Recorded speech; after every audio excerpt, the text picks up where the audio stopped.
190 suppressions d'emplois à la Poste dans le Val d'Oise cette année, c'est le nombre annoncé par Sébastien Velasco, le secrétaire général CGT. Venu manifester contre des conditions de travail qui se dégradent, il dénonce la souffrance au travail rencontrée par les agents.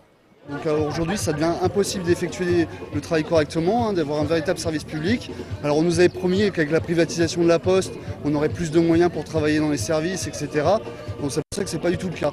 Donc les agents ont des sacoches surchargées, ils font des heures supplémentaires gratuites et également dans les bureaux de poste, comme les gens peuvent le constater, il y a de moins en moins de guichetiers et c'est de plus en plus compliqué d'avoir un service de qualité dans les bureaux de poste. À Besançon, 90% des salariés avaient déjà engagé une grève illimitée lundi dernier. Durant 4 jours, ils avaient protesté contre la réorganisation des bureaux souhaitée par la direction et la suppression d'un poste d'un collègue.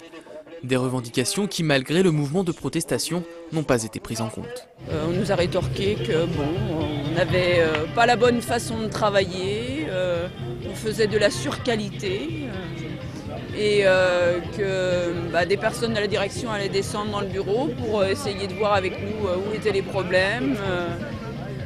Voilà, on n'a strictement rien obtenu. Syndicats et salariés réclament aujourd'hui l'arrêt des restructurations et un renforcement des effectifs. En 2009, ce sont déjà 182 postes qui avaient été supprimés dans le département.